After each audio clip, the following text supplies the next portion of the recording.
4월 17일 목요일 누가복음 23장 1절에서 25절입니다. 무리가 다 일어나 예수를 빌라도에게 끌고 가서 고발하여 이르되, 우리가 이 사람을 보매 우리 백성을 미혹하고 가이사에게 세금 바치는 것을 금하며 자칭 왕 그리스도라 하더이다. 빌라도가 예수께 물어 이르되, 네가 유대인의 왕이냐? 내 말이 옳도다. 빌라도가 대제사장들과 무리에게 이르되, 내가 보니 이 사람에게 죄가 없도다. 무리가 더욱 강하게 말하되, 그가 온 유대에서 가르치고 갈릴리에서부터 시작하여 여기까지 와서 백성을 소동하게 하나이다. 빌라도가 듣고 그가 갈릴리 사람이냐 물어 헤롯의 관할에 속한 줄을 알고 헤롯에게 보내니 그때 헤롯이 예루살렘에 있더라. 헤롯이 예수를 보고 매우 기뻐하니 이는 그의 소문을 들었으므로 보고자 한 지 오래였고 또한 무엇이나 이적 행하심을 볼까 바랐던 연고로라. 여러 말로 물으나 아무 말도 대답하지 아니하시니 대제사장들과 서기관들이 서서 힘써 고발하더라. 헤롯이 그 군인들과 함께 예수를 업신여기며 희롱하고 빛난 옷을 입혀 빌라도에게 도로 보내니 헤롯과 빌라도가 전에는 원수였으나 당일에 서로 친구가 되니라. 빌라도가 대제사장들과 관리들과 백성을 불러 모으고 이르되, 너희가 이 사람이 백성을 미혹하는 자라 하여 내게 끌고 왔도다. 보라, 내가 너희 앞에서 신문하였으되 너희가 고발하는 일에 대하여 이 사람에게서 죄를 찾지 못하였고 헤롯이 또한 그렇게 하여 그를 우리에게 도로 보내었도다. 보라, 그가 행한 일에는 죽일 일이 없느니라. 그러므로 때려서 놓겠노라. 무리가 일제히 소리질러 이르되, 이 사람을 없이 하고 바라바를 우리에게 놓아주소서. 이 바라바는 성중에서 일어난 밀란과 살인으로 말미암아 옥에 갇힌 자로라. 빌라도는 예수를 놓고자 하여 다시 그들에게 말하되 그들은 소리질러 이르되, 그를 십자가에 못 박게 하소서. 십자가에 못 박게 하소서. 빌라도가 세 번째 말하되, 이 사람이 무슨 악한 일을 하였느냐? 나는 그에게서 죽일 죄를 찾지 못하였나니 때려서 놓으리라. 하니 그들이 큰 소리로 재촉하여 십자가에 못 박기를 구하니 그들의 소리가 이긴지라. 이에 빌라도가 그들이 구하는 대로 하기를 언도하고 그들이 요구하는 자 곧 밀란과 살인으로 말미암아 옥에 갇힌 자를 놓아주고 예수는 넘겨주어 그들의 뜻대로 하게 하니라. 예수님의 고난 여정은 우리에게 구원의 깊이를 일깨워주는 사건입니다. 아무 죄가 없으신 예수님께서 인간의 죄를 대신하여 정죄받으셨습니다. 누가복음 23장 1절에서 25절은 예수님이 빌라도와 헤롯 그리고 다시 빌라도에게 넘겨지는 일련의 과정을 그리고 있습니다. 이 장면은 단순한 재판이 아니라 진리와 권력, 정의와 불의, 하나님의 침묵과 인간의 외침이 부딪히는 영적 전쟁터입니다. 우리는 이 본문을 통해 하나님의 뜻이 어떻게 사람의 죄와 역사의 어두움을 뚫고 이루어지는지를 보게 됩니다. 그리고 그 뜻 안에서 우리가 어떤 길을 걸어야 할지를 성찰하게 됩니다. 먼저 첫 번째로 1절에서 7절에 빌라도 앞에 선 예수님입니다. 예수님은 유대인의 지도자들에게 정치범으로 고발되어 총독 빌라도 앞에 섭니다.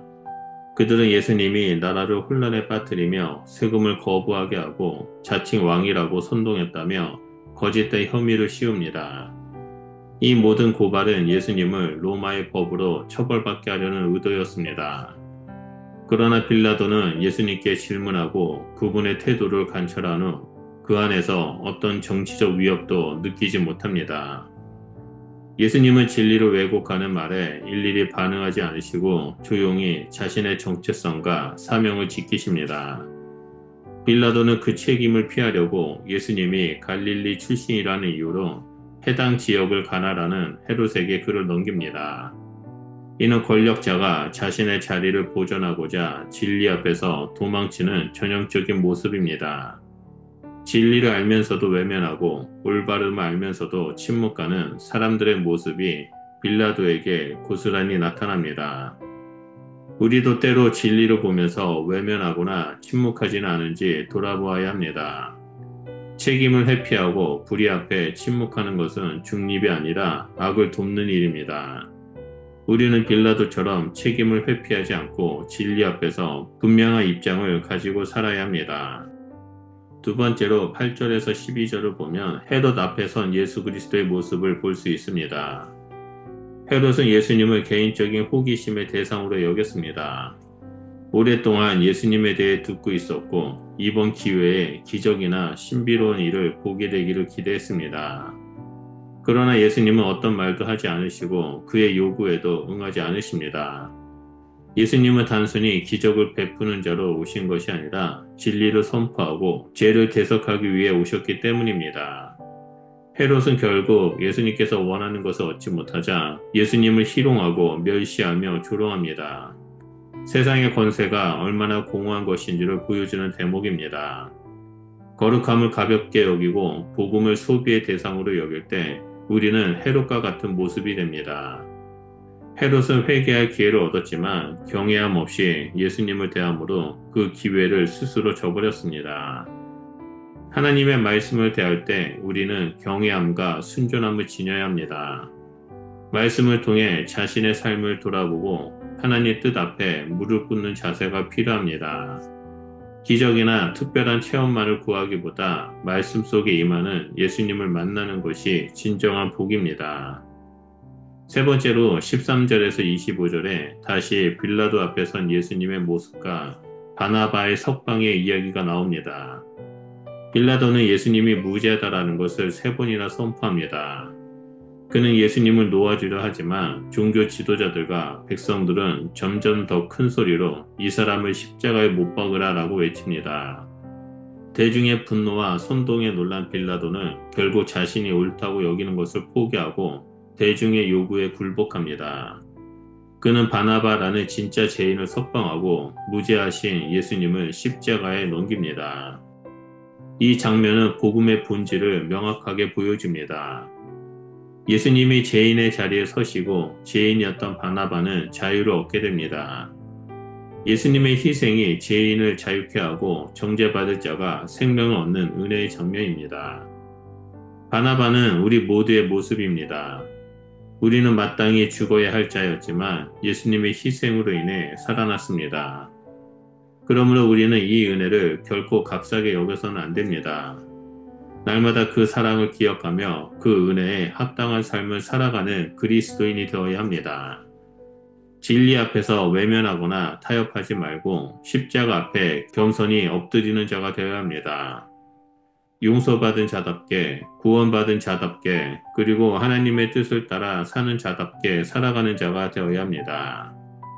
누가복음 23장의 재판은 역사 속 한 인물의 운명을 결정하는 과정이 아닙니다. 그것은 하나님께서 인간의 죄를 대속하기 위해 택하신 방법이었고 십자가를 향한 순종의 발걸음이었습니다. 인간의 불의함 속에서도 하나님의 뜻은 단 한치도 흔들림 없이 이루어졌고 그 뜻은 지금도 동일하게 우리 가운데 역사하고 있습니다. 이 세상은 여전히 정의보다는 대중의 소리, 진리보다는 유익을 쫓는 소리로 가득 차 있습니다. 그러나 우리는 그 소리에 휘둘리지 말고 하나님의 뜻에 귀 기울여야 합니다. 예수님처럼 묵묵히 진리의 길을 걷고 나를 대신하여 십자가를 지신 그 사랑에 감사하며 살아가야 합니다. 그러므로 불의한 세상 속에서 진리를 붙드는 자, 침묵의 순간에도 믿음을 지키는 자, 은혜를 헛되이 받지 않고 살아가는 그리스도인이 되시기를 예수 그리스도의 이름으로 축원드립니다. 기도하겠습니다. 사랑의 주님, 당신은 아무 죄가 없으셨지만 우리의 죄를 대신하여 정죄받으셨습니다.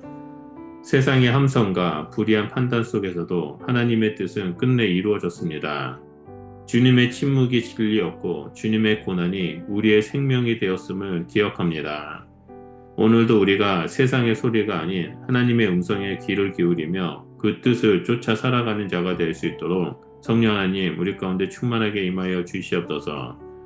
우리는 진리를 외면하지 않고 은혜에 감격하며 순종함으로 응답하는 삶을 살아가겠습니다. 우리를 통해 하나님의 영광이 이 땅 가운데 선포될 수 있도록 역사하여 주시옵소서. 예수 그리스도의 이름으로 기도드립니다. 아멘.